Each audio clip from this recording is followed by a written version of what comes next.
Ladies and gentlemen, welcome back to another episode of The Intelligent Moron with Alex Silva, episode number 89.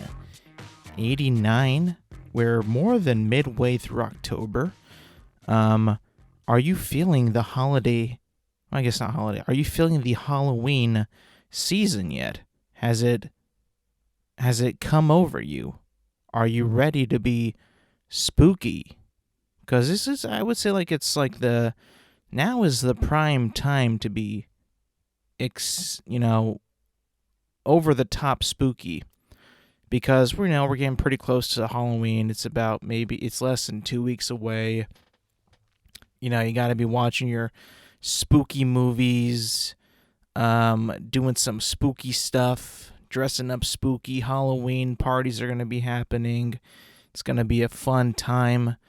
Me personally, I'm not like the biggest Halloween fan, the biggest Halloween time fan, spooky time fan. It's never really been my thing, I'll be honest with you, because it was never really a holiday, when I was a kid, because sometimes Halloween would land on a weekday or a school day for the better term, and you would have to show up to school. It's not like it would be Thanksgiving or Christmas where you get that time off. It was just like, one fun day out of the week and then right back to normal. Or it's all normal up until then. You have the fun day. You dress up. You do something funny. Maybe your class has a party. Maybe you watch a spooky or scary movie. And then you go about your day. Of course, the candy's always the best thing about it. It's one of the hallmarks of American business. Halloween, the candy companies make a fortune on that day. People buying candy, kids begging their parents to buy them candy, candy this, candy that. If you have a neighborhood that's full of kids, you gotta be prepared on that day, because you don't want to be the house that is not prepared and has no candy for the little kids. Then they're gonna hate you. You're gonna be known as the house without candy. Your house is gonna get probably toilet papered or egged or something even worse than that. You gotta be prepared. You gotta have the candy. Luckily, this year we got candy just in case. You don't want to be the house without candy and everybody's gonna shun you, and you just gotta turn all your lights off and turn everything off, and then be like, oh well, sorry, no one's home, even though everybody is home. But yeah, candy. Still to this day, I love candy. I can't get enough of candy. We have Halloween candy right now for Halloween, but of course, we pour it into the bowl, and it's impossible for you not to get at least one or two every pass by of that bowl. I mean, it's just a fact. I mean, unless you hate candy or have a superior self-control, or just don't have anything sweet, then you'd be like, no, it's easy. I don't have any sort of temptation when it comes to candy. Not me. I try to. Believe me, I do, but I just can't. Every time I pass by that bowl, I need at least one little candy. One candy. Come to the fact, to think about it, my favorite Halloween candy has got to be a Snickers bar, like a mini Snickers. Not like a little tiny, quarter-sized one, but the 2-incher one, that one's pretty decent, especially if it's extra delicious. Sometimes you can get a bad one where it just doesn't taste all that good. But if you get the perfect one, man, you get maybe 20 of those in a day. I mean, it's just perfect. I know that sounds like a lot, and it is a lot of candy. I should not be consuming that much candy at the advanced stage that I am. It's just not healthy. But, that's probably the best part about Halloween is the candy. And dressing up was cool. I just prefer just getting candy. If I was able to trick or treat as a kid and not dress up as anything, I would absolutely have more fun, I think. Because I'm not a big costume wearer. I kind of, it's just I would, as I advanced in my age and got older, the costume effort just kind of, fell through the roof, was just thrown out the window. The effort slowly died. I think one point, like, my best costume was probably Napoleon Dynamite. I mean, I got everything from the jeans, the Vote for Pedro shirt, the wig, the moon boots. I had it all. Very simple, but also, like, iconic. There's just not really a whole lot of iconic costumes that you could put on nowadays. I feel like resonate with modern day pop culture. Not like back then when I was straight up Napoleon Dynamite. You probably take one look at me like, why were you not Pedro? Well, sorry, Napoleon was cooler. Pedro's sick, don't get me wrong, but I was all about Napoleon. I mean, I guess, even a couple years after Napoleon Dynamite, you could have been Nacho Libre. That would have been a pretty cool costume. But now I think that this year, what would be the most popular Halloween costume now? Maybe Robert Pattinson's Batman might be up there. Maybe Zoe Kravitz's Catwoman might be up there too. I could see a lot of people being like She-Hulk, actually. Just painting themselves green and being She-Hulk. That could be pretty simple. Maybe dress up as Doctor Strange. That might be one too. That could be a thing. A lot of superheroes still, I think, reign superior of Halloween costumes. I just feel like, this year Halloween is probably just going to be a bunch of that stuff. Stuff that I just don't care about. Not to be a downer or anything like that. It's just like, you get to an advanced aged. Halloween just isn't, what it used to be, which is fine. I was invited to a party, though. I'm going to go to a friend's party. I think it was like, I believe it was pirate themed, which I'm actually pretty excited about. I'm trying to think of what I could wear for a pirate costume. Now, do I go full on pirate, like do I do like some crazy Captain Jack Sparrow type of costume, or do I go like a little simple, like just maybe an eye patch and now, buy a hook off of Amazon or something like that? Something very cheap. I don't know. Part of me wants to actually shell out some dough and get a pretty sick costume. Other me is like, nah, just make it simple. Make it don't go don't go full throttle. Just keep it simple. I was thinking maybe I could do the poofy shirt from Seinfeld. The bit when he's like, I don't want to be a pirate, when he's wearing the poofy shirt on, like, I think it's like the Today Show or whatever. That could be fun. But I would have to find a poofy ass shirt though. And I don't know if I could find that in time to be shipped here so I could wear it at the Halloween party. I don't know though. I think that'd be cool though. Maybe I could just wear like a bandana just over my head. Like, like a pirate bandana, like they kind of wear. Or get like a pirate's hat. Maybe some boots. I don't know. Maybe get like a cool ass flintlock pistol, like in Pirates of the Caribbean. But I don't know. Maybe that just wouldn't play out as well as I thought. Something that I don't think that I vibe with at all during the spooky season is got to be watching and consuming scary movies day in and day out. Not a big fan of that. Never have been. I understand the thrill of being scared. The thrill of watching something unfold and being potentially terrified by it. I absolutely get the appeal. However, for me, I feel like that is completely torturous, in my humble opinion. See, when I was a kid, I did not like scary movies at all. In fact, some movies that I thought were scary might not have been scary for the likes of you. I watched Signs, the M. Night Shyamalan movie, when I was at a very young age. I think like maybe in 2002 or 2003 when I saw it. I can't remember when the movie came out, but it was shortly after it came out. And I watched it, and I remember to this day how traumatized I was at the scene when you see the alien for the first time. And I watch it now, and I'm thinking, like, this is so not as scary as I remember. Like, it's creepy, don't get me wrong. It's like, it's disturbing, but like, for some reason, myself as a kid, I just could not get over it. Like it just left like this imprint on my brain where I could not unsee it. And I don't know why it did that. And since then, I've never watched any really, if you can categorize them, scary movies since then. I've never watched another single scary movie. I will not watch the Blair Witch Project. I will not watch Paranormal Activities 3 and beyond. I've seen 1 and 2. Pretty creepy. Don't want to go back to that. And I've never seen The Exorcist. Not like the spin-offs, like whatever, like that, but I've never seen the original Exorcist. You might be asking why it's a classic, why it's, it's a well-known movie, or it's like so good, or like, dude, that shit about like the devil and demons and possessions and all that, I don't want any part of that, I'll be honest with you.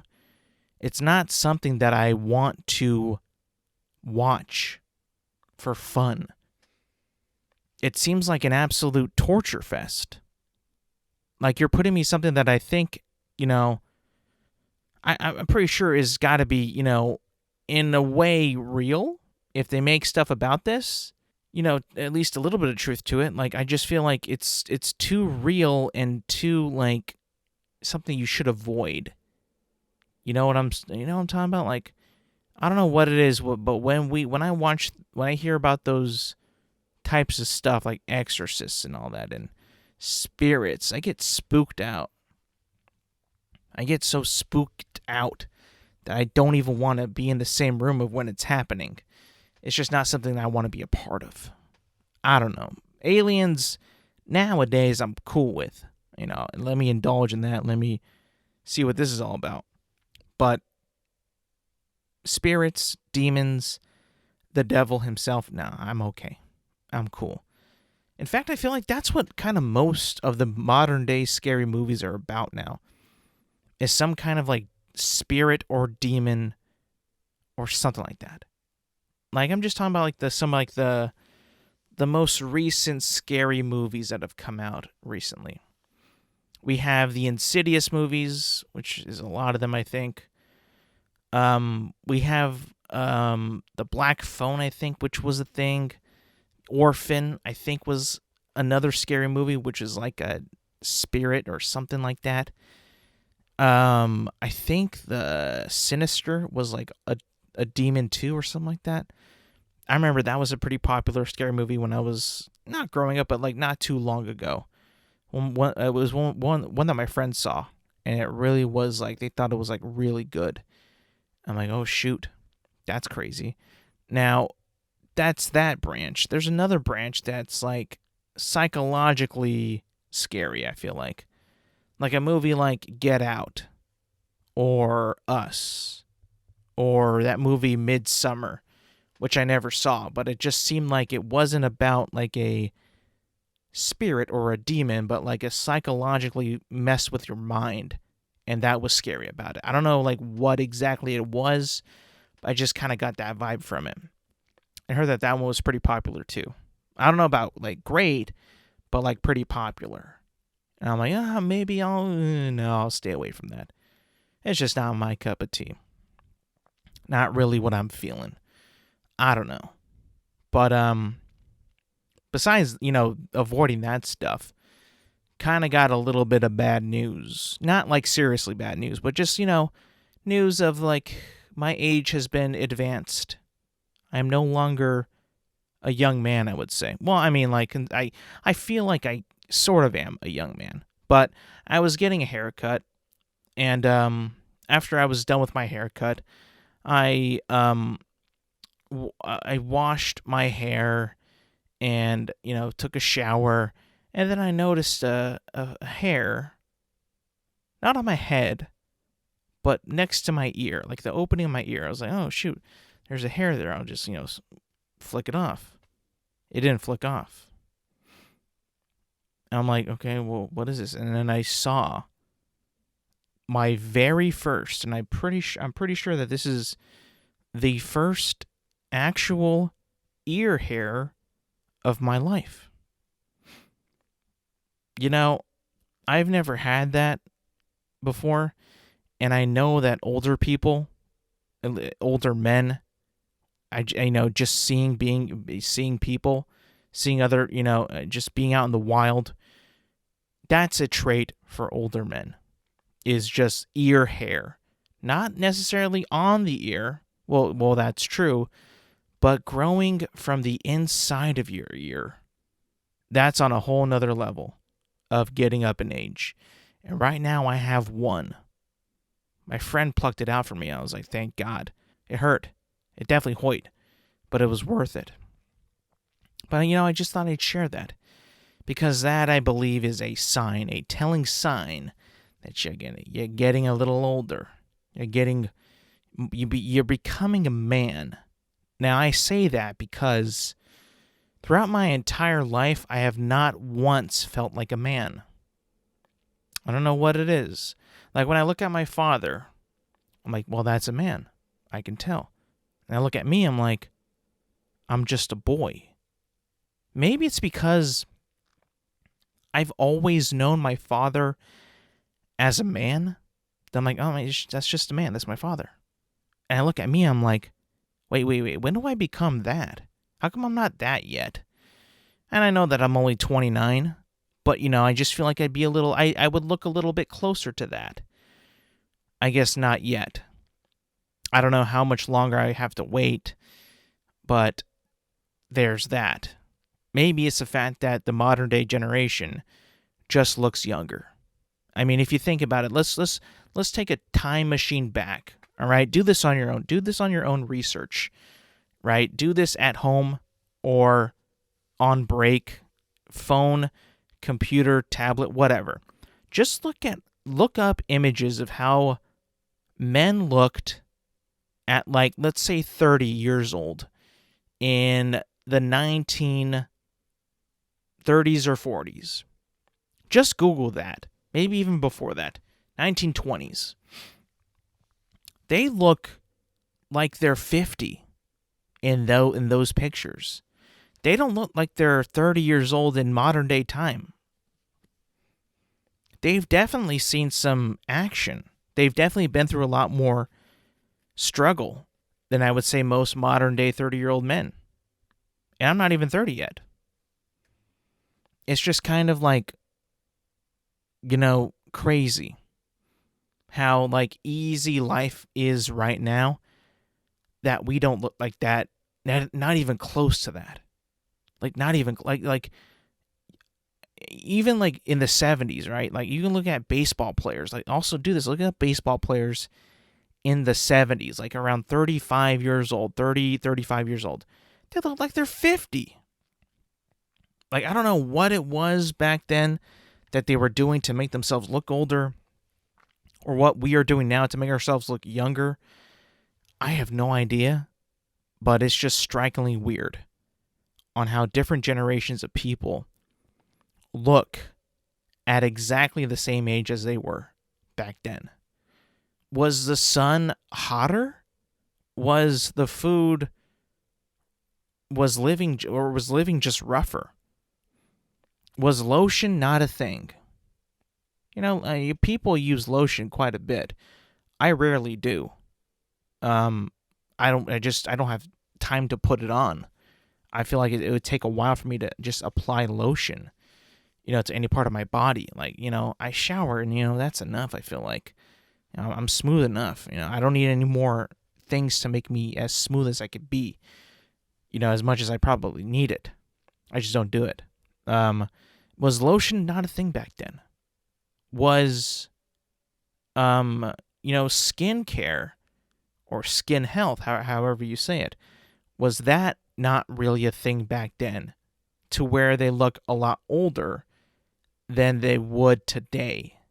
Maybe. But I don't know like a whole lot of dudes that even use lotion. So maybe that's not even a fair comparison. Scientifically, that might be unscientifically theorized. Possibly, but it just puzzles me. It truly does. And I have no way to wrap my mind around it. Maybe it's just that they worked a lot harder than we did. They were exposed to the sun a lot more than we were, if you think about it. Like, now we have the internet. Now we have social media. TV is more popular. I mean, pretty as popular as it has been. But the internet and all that, and a lot of inside jobs. A lot of, like, jobs that require you to be indoors and not really outdoors anymore. We don't really, as a society, I feel like, we don't really build as many buildings as we used to. Because all the buildings that were built back then are probably still being used for work, to do inside work. So we don't really have to build a whole lot of buildings nowadays. I mean, I'm probably 100% wrong on that, but, like, I just feel like modern day, building is not as popular as it was back in, let's say, the 1960s or the 1970s. I mean, I feel like that's a fair assumption. Maybe I'm completely wrong, but, that's what I'm all about. I just want to be wrong in the most sincere way as possible. Maybe we have even more buildings nowadays because people build buildings even more than they did back then. That also could be a thing. I don't know. Maybe I'm just seeing the wrong people. That could be it, though. That could be it. I'm just trying to figure out of how people back then looked so much older than they actually were. Maybe it was a lot of smoking, if you think about it. That might be it, actually. Smoking back then was pretty much common everywhere you went. Even people in professional sports were smoking on the fields. Baseball, football, sometimes basketball. People would just be smoking in the stands. Smoking was such a social activity back then. Now it still is, don't get me wrong, but there's a fraction of people smoking now than there were back then. People did it to be cool. They did it because it was commercialized. Athletes did it. Celebrities did it. People did it in, like I said, restaurants everywhere. It was smoking everywhere. It's like you couldn't even get away from smoking. Now you can't even find a place to smoke. I think it's for better because smoking tobacco smoke is just, I feel like, in my opinion, just smells pretty bad. I wouldn't want that in my nostrils, secondhand smoking shit. Now, again, I'm no doctor, so I don't really know how secondhand smoking actually works. Never really put it to the test. The most smoky environment I've ever been in is probably a casino, where they're just ripping cigs all day and night. Gamblers are just like, ripping them just constantly, just trying to get, take the edge off of all the money they've lost. Which is, I guess, fine. I also don't really have a problem with that, in that environment, because usually a casino is got a pretty high ceiling, so you can definitely smell it, but it could be a lot thicker, You can just see the smoke, visibly see the smoke, like, everywhere, versus, like, smelling it here and there and seeing it just kind of go up, Thank God that the casinos are actually, like, pretty high ceilinged. That would suck if they weren't. I remember when I actually tried gambling, going to casinos, because I thought it was cool. My parents would go there a couple times, and we would stay at the hotels there. And, I just got the vibe of, like, this is just like an arcade. I mean, I could definitely get in on this. I could definitely try it out. It seems fun. The sounds are cool. The music is catchy. There's bright lights, I always see these commercials of very cool people winning a lot of money. Hey, maybe I could try this out for size. I remember one time I lost $20 within, like, the span of 3 minutes. And that was only $20. People have lost their houses in the span of 3 minutes. And I just think, like, whoa. When I lost that $20, I was like, oh my goodness. Like, I'm down $20. Like, that $20 is gone. And I'm like, how do I get it back? well, you got to keep playing. I'm like, okay, I'll try. I think I ended the night $7 with $7, and I came in with 60. Like I tried with $60 for the night, and I left with 7.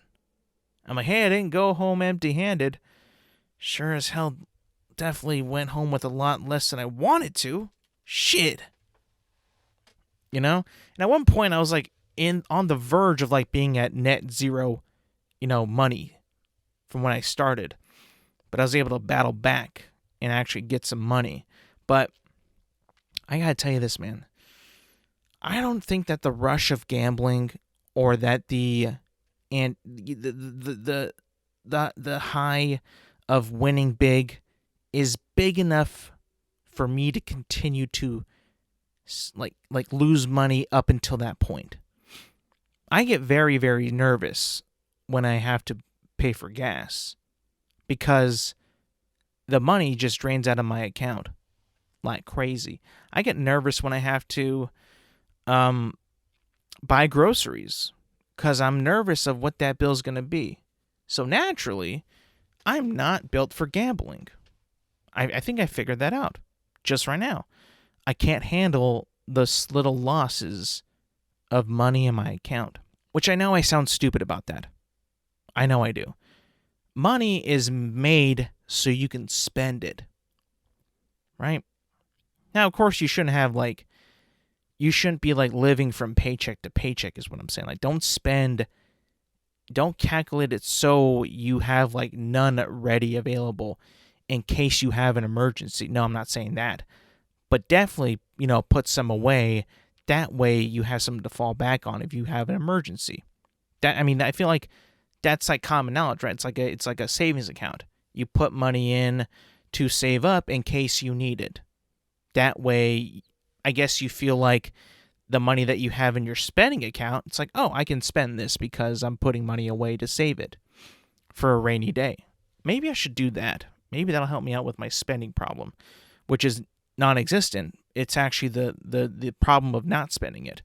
I mean, I will wait and wait and wait till I absolutely need gas or I absolutely need an oil change or a car wash. I will wait just because I don't want to spend it. I'll be like, let's see, I want to buy this now, but I don't really need it. That just kind of goes into my head all the time. So I'll just wait and just not spend anything and just kind of be in this happy state, yet kind of sad state of I have a lot of money in my account, but I don't really have anything that I want to spend it on. That makes me actually sad. Is that I can't spend it on anything because I don't know what I want to spend it on or if I have the courage to even spend it. I know I talked about this a lot in this podcast, but I just want to get this out of the way. And maybe that's the cure. Maybe I just get a savings account. That way I could just, put at ease a little bit, know that I'm saving some money, and then spend some, not a crazy amount, but maybe more than zero that I normally spend. Maybe that'll work. I don't know. Just a thought. It could potentially be something that I, fool around with. But maybe it won't really lead to anything. All I know is not a big gambling fan. And I found that out very quickly. Found that out very, very quickly. And I haven't been back since. I've been invited by friends a couple of times, and I've been like, nah. I don't really have the courage to do it. I just don't have the courage. I'd rather save it. I'd rather it just be in my account sitting there than try to get more of it. To me, it's not something that I take pleasure in. I don't know. Maybe if I get older and I get richer, maybe I win the lottery, maybe I'll start spending money.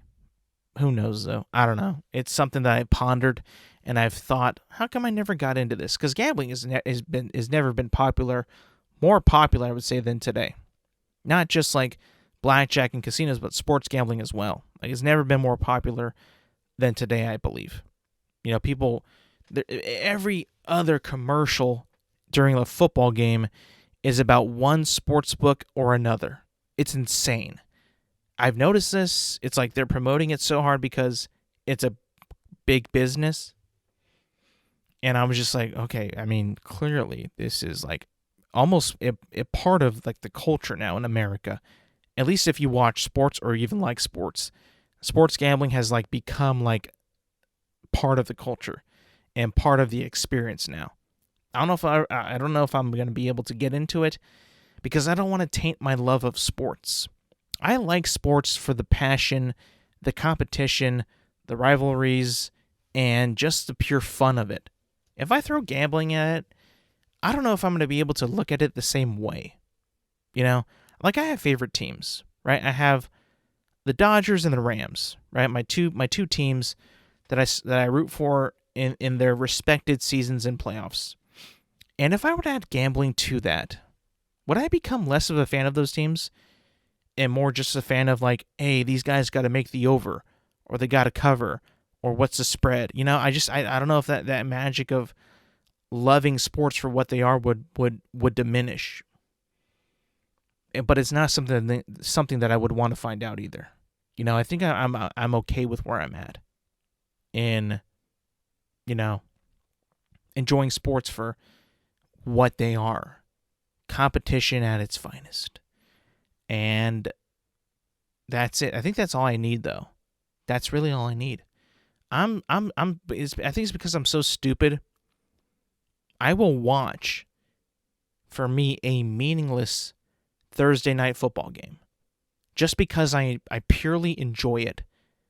I got nobody on my fantasy team playing. I don't care about these teams at all. Some of the players I hate. Some teams I might even hate. But I'll watch it. Without gambling.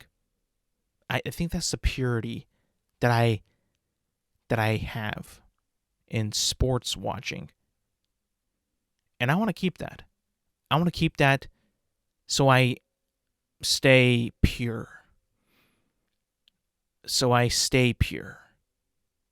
I feel like that's missing in sports with some people.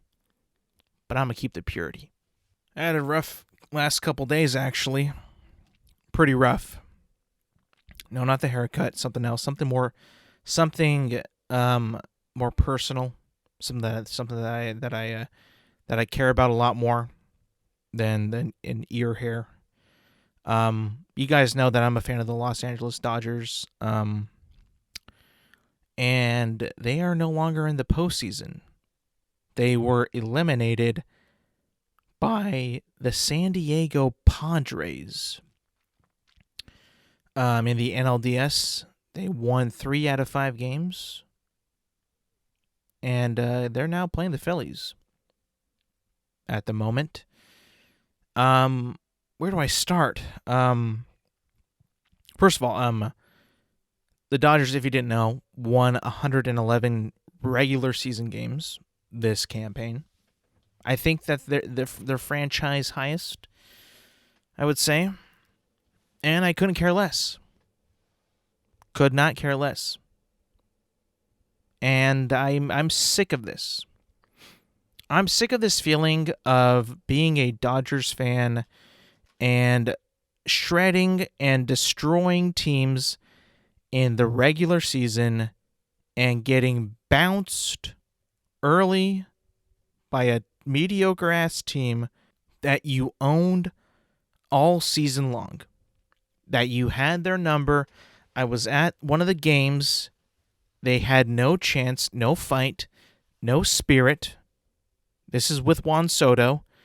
And you absolutely lay the biggest egg that I've ever seen of this team in past, present, future. I mean, like, this is like the biggest collapse by a single Dodgers team that I have ever seen in my life. I don't care if you made it to the NLCS, the World Series, and lose it. You cannot lose the way that you lost to the Padres in the NLDS. Not even put up a fight. You can't score with the bases loaded and nobody out. No one can get a hit. I'm sick of these sacrifice flies that just get one measly run and then holding on for dear life with whatever pitchers we got, not being able to hold on in that sense, and just letting this team, this bitch-ass Padres team that does not deserve to be in the NLCS, take you out of the postseason. I can't believe that I'm in this position right now, speaking this vilely, this illy about the team that I love and the team that I've supported and the team that for sure I thought was going to win the World Series. And it wasn't just me. Our manager, our head coach, Dave Roberts. Some people call him Doc. I got Doc and then Doc Rivers mixed up. It's not Doc Rivers. It's Dave Roberts, not Doc Rivers, just to be clear. The way he guaranteed a World Series championship, and he gets bounced with one win in the NLDS. Listen, man, I mean, the team that we have, Mookie Betts, Trey Turner, Freddie Freeman, Will Smith, Max Muncy, Justin Turner, Cody Bellinger, I can go on and on and on and on and on. We cannot lose in that pathetic fashion. Did I say Freddie Freeman? I don't know if I did. It's unacceptable. And I feel like this has just gone for far too long, where we do so well in the regular season, but when the games actually matter, we either lose or we barely scoot by, and we have some of the most boneheaded decisions made by Dave Roberts that I could ever that I can remember, and just horrible ass at bats, horrible plays in the field. I'm looking at you, Trey Turner. That I've seen all year, and they all just kind of come out in the games that we need to win. How does this happen? Why does this keep happening? It can't be the team's fault. These guys are incredible. The team has only gotten better since we won the... I don't even know if I want to count the 2020 World Series right now. I'll be honest. We played 60 games and got in and won it, in a bubble. I mean, I'm so angry right now. Like, I don't even want to count that as an actual win, because it's proven now that we just can't do it with a regular season, to the point where I actually tweeted, playoffs are stupid. Now, do I actually believe that? Part of me says yes. Part of me also says no. Part of me says that this is how it's always been, Alex. Teams should be able to mentally push through and win a championship if they're actually that good. And I fully believe that. But when you root for a team that doesn't know how to do that and demolishes in the actual regular season, I almost want to just abolish the playoffs and just play for the league. Now, I know that's completely not going to happen and stupid of me to say, but it sucks when your team, who is literally destined and has the team, the actual blueprint to win a World Series championship, and comes up so short that you have no idea what to do but to just cry in confusion. I mean, I didn't actually cry, but I could definitely see people who would cry and just be absolutely baffled of why we are not in the NLCS, if not the World Series right now. I mean, obviously not now, but why are we not in the NLCS? There's no reason why we shouldn't be in the NLCS. I've never seen more pathetic at-bats, more pathetic pitching, more, hey, we got a lead, let's hold on, bullshit, than I've seen this year. It's never been this bad. I only saw these fuckers play for 4 games. I thank God I didn't see them playing for. I thank God they did not advance where I could have been seeing more of that. Those fuckers don't deserve to be in this NLCS. I'll say it right now. They don't deserve it. Thank God that they crumbled and I didn't have to see more of this when the stakes were even higher. No, it's embarrassing as it is. This is how embarrassing as it will get. If you moved on, you probably would have gotten more respect. These fuckers don't deserve the respect. They deserve all the hate in the world right now for the way that they've performed in that National League Division Series. I can't support it anymore. I can't. And I don't think it's the player's fault. I think it's Dave Roberts' fault. I think that he needs to be fired. I think that whatever has this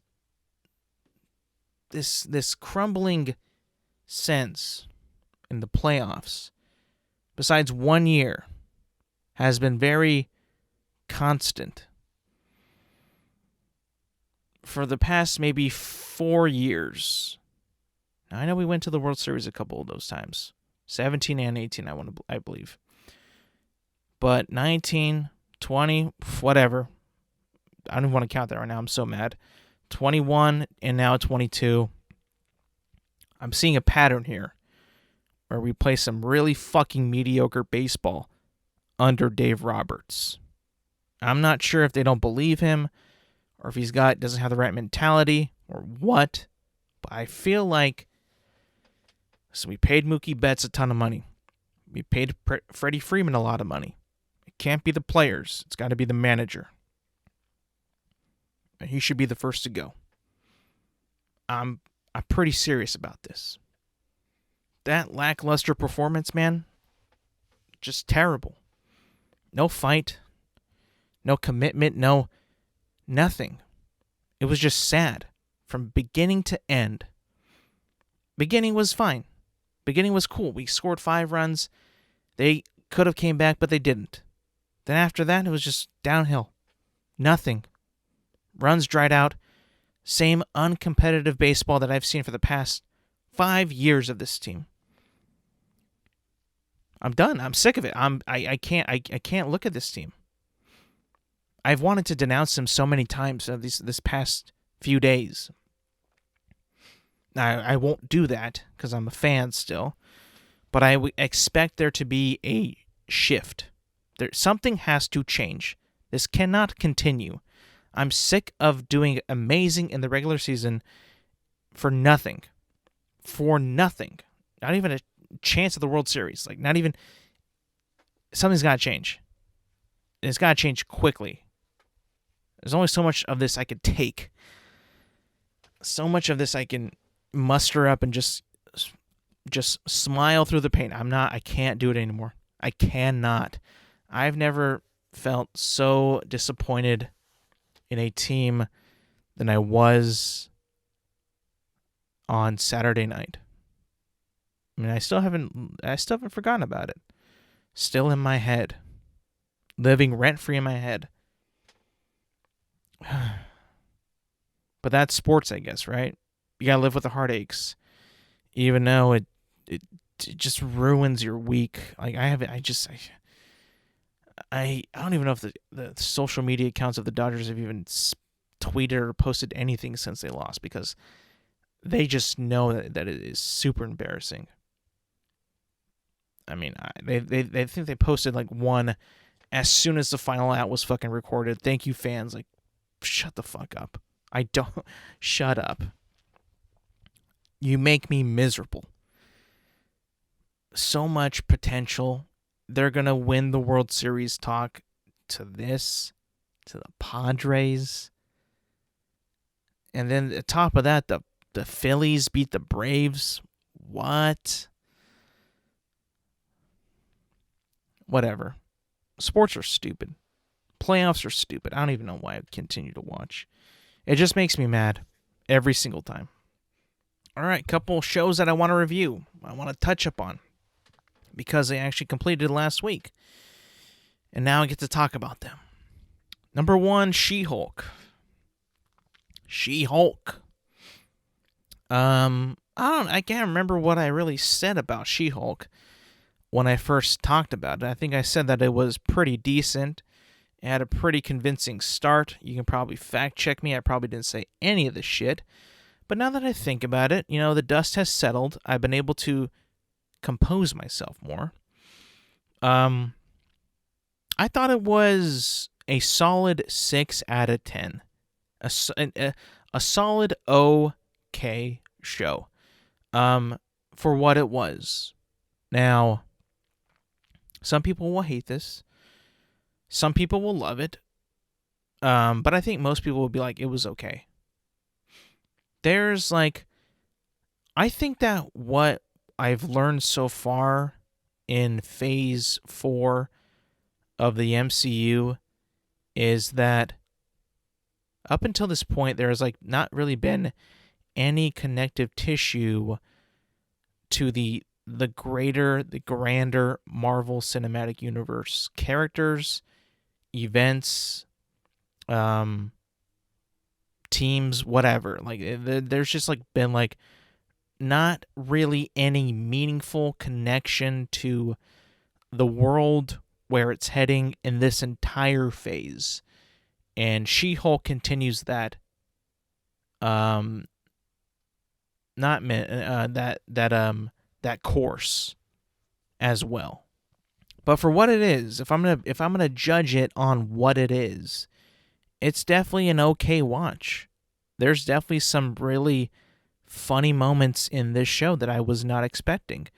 It kind of feels like a rom-com TV show, which I ended up liking a lot more than I thought that I would.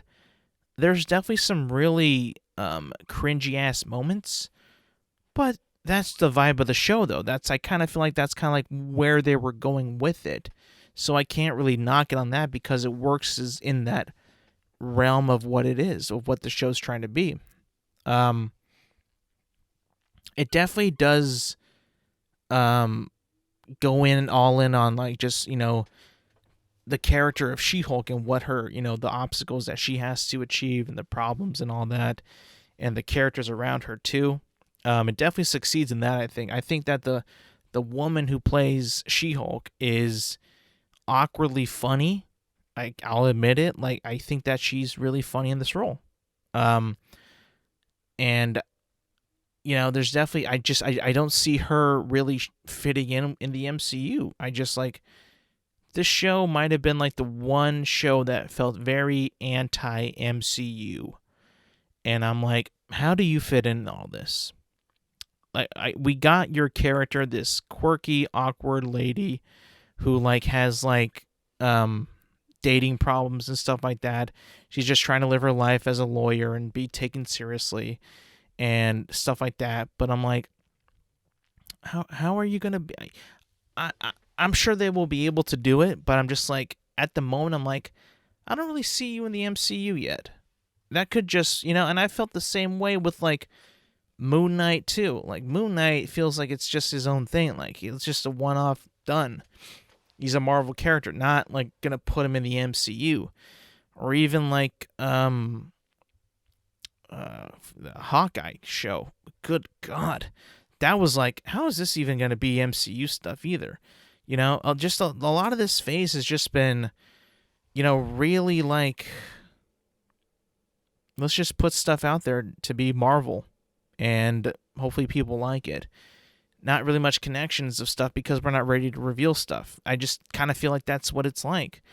And She-Hulk couldn't be more further away from that. It definitely feels like it's just let's put a Marvel character in it and slap MCU on it and boom. We'll have a couple tie-ins, maybe a character drop, maybe a past character that we had before, put them back in this shit, and we'll see where it takes us.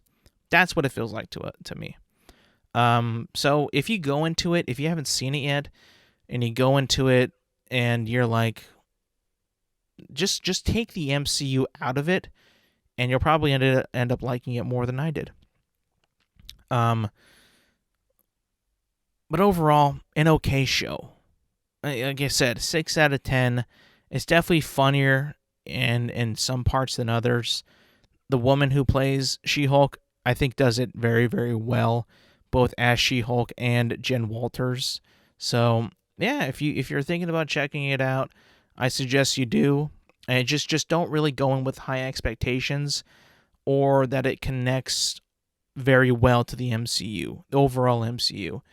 Because in my opinion, it just didn't do any of that really. Still a fun watch though. Still a fun watch. All right, next one. This is the big one. This is one I've been wanting to talk about for a while. The Lord of the Rings, The Rings of Power. Was it good? Was it a success? How did I feel about it? I have to tell you, I have to be honest with you. I feel like there could have been like at least 2 episodes cut out of this show, and it would have been better, but I still don't think that I would have absolutely loved it as much as I wanted to. And let me tell you why. I think I mentioned this a couple weeks ago when I kind of did like a little mid-season review, where the show just kind of takes a little too long to get to the point. And it definitely did. And then once we reached, some pivotal episodes, it definitely got back up going again, and it got a little bit more of a pace and a better, pacing, I guess you could just say, of the show. So that's a good thing. But there's still a chunk there that's just like, was that really necessary? I feel like it wasn't. And I just kind of feel like they were kind of stretching the material out quite a bit. And I don't really know why. There's a lot of episodes where you just leave characters alone. That meaning by you don't see certain characters for a couple episodes, some of these characters. And you're like wondering, well, what's going on there? Is that just a dead end? And they come back at the end to just retie things. It's like, it doesn't really flow as, I guess, organically or as smoothly as I would have wanted the show to be, told, I guess. Maybe that's just an opinion a problem that I had. Maybe you had it too. I just kind of felt like there's a lot of things in this show that it kind of glosses over and then tries to make up for in the end, but just doesn't have that big of an impact, to me at least. And another point of that is taking characters like Boy and Mom and her elf friend, significant amount of time for them to be built up and for me to even sort of like these characters. Up until I would say maybe episode 6, maybe even episode 7, I didn't give a flying fuck about Mom, Boy, and her elf friend. I don't even know his name. Like not because like of who they are, just like they didn't really do a whole lot of stuff. And not that's not what I mean. They did a lot of stuff, but there wasn't much story or like character development behind them that when they did the stuff that I even cared. Like I've said this before, there's a lot of very cliche scenes in this show where they fake you out like characters are going to die, but they don't die. And it's just like, I've seen this before. Why is this showing up again? Like, you're better than this, Lord of the Rings. Rings of Power, you are better than this. What is going on? And just a lot of I feel like a lot of shots in a lot of sequences in this show just get dragged out just to make the time. And I've said this before. I've always expected, streaming TV to be at least dramatic shows like this, epic shows, to be at least an hour long. I might take that back now because if you don't have the stuff, you don't have it. Make it shorter. Sorry, I'm going to go back on what I said. You don't have it. Don't force us to watch useless minutes of stuff that doesn't even matter. I'll forgive you for that. And you're not just trying to please me. I feel like the majority of people watching that was just like, there's just a lot of stuff that does not need to be in this show for you to get your point across. Very silly things happen in this show too. Like this is going to be a spoiler right here. And it's one of my major problems of the show. So I'm just letting you know, spoiler ahead right now. The way that Mordor is created in this show has got to be one of the dumbest things they could have done to the Lord of the Rings. Like, they put in like modern day writing to this. Modern day bullshit. We have no idea how this is going to turn this place into Mordor. Let's make this item do it.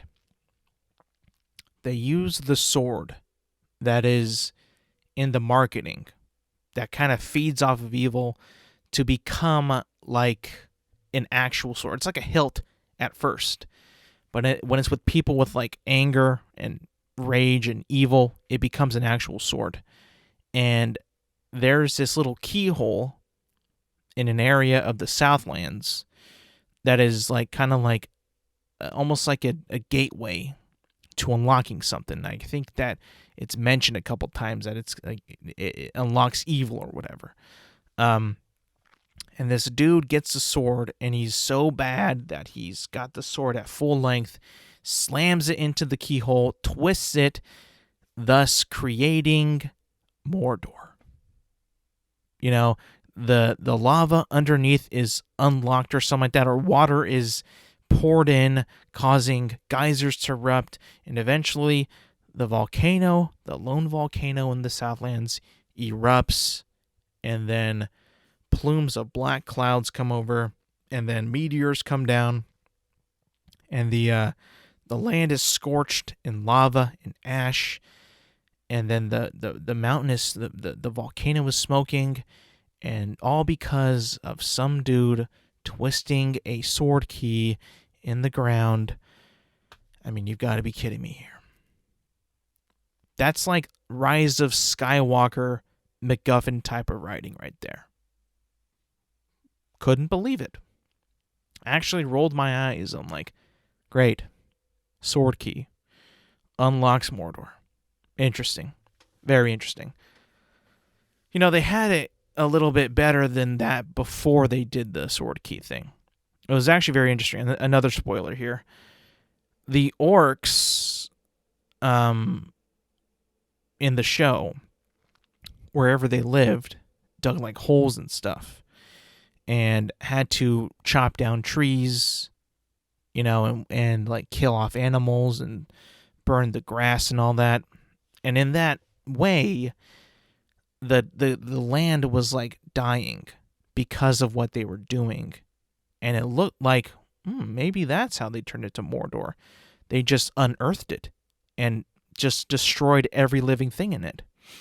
And I actually dug that a lot more, far more than sword key. I just feel like, okay, that's more of an organic way to do it than sword key. I mean, trust me, when I say that I rolled my eyes, I mean I rolled my eyes at that moment.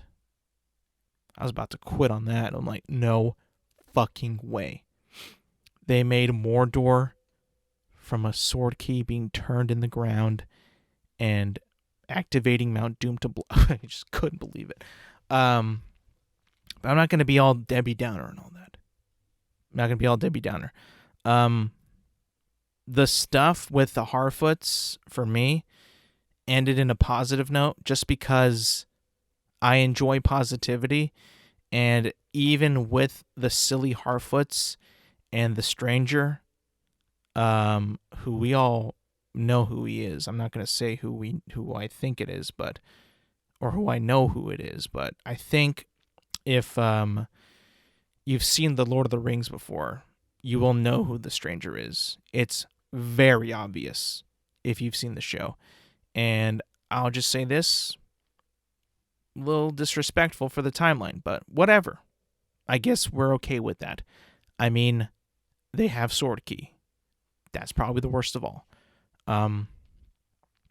But at the end of my criticisms, at the end of my gripes, which those are like the main two ones, the show definitely is very cool and very Lord of the Ringsy in the atmosphere and the characters, even the main ones like Elrond and Celebrimbor and the dwarves. It's a very Lord of the Ringsy show, which at the end of the day made me enjoy it enough for me to want a second season. So all in all, it was a glorious looking adventure, an incredible soundtrack in my opinion, pretty good performances by everybody, even like, people who have said to be some of the most hated characters, I think did very, very well. Galadriel, Durin, the Harfoots, Stranger, I think they all did pretty damn well. Performance-wise. Just like things in the story that just kind of threw me off, like Sword Key and Stranger and the witches that were in Middle Earth. And a battle that I thought was just not a good battle. I'll just say it right up front. Poorly written, in my opinion. Some characters just being left to the wayside. I didn't like that either. I mean, I just like some of the stuff that was much more interesting, just kind of left out to dry until the very end. It's like, okay, we got some, recognition. It's a little too late though, So all in all, a decent show. It got some hits, it got some misses. Some things I don't like about it. Others things I think that fit the world of the Lord of the Rings pretty well.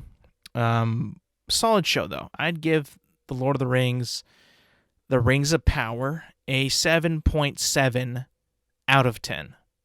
And I think that the next season, I don't know if it's going to be bigger, but it's definitely got to be a little bit more on the expansive side, like just a little bit more expansive. Now we have spoiler alert incoming. We have 3 of the Rings of Power. We need more, so show us now how we get more. I was about to call it the show if we did not get any rings. I was gonna be like, what? Did I miss something? Where's the rings at? Wait, what's going on here? So yeah, decent show. I need a second season. I need to see where this goes. But, overall, it has problems. And I think that in the second season, those problems will be dealt away because they had to get to a point of where you notice some of the main players, I guess, in Middle Earth, good and bad. So that's gonna be it for this week, everybody. Thank you for listening and thank you for watching. Remember, you can find this podcast on Apple Podcasts, on Spotify, YouTube at Intelligent Moron with Alex Silva. This drops every Thursday. Like and subscribe, rate and review. If you want to send a topic, shoot me a DM. Do all that stuff. Anyways, thank you guys for listening. Thank you for watching. And I will see you guys next week.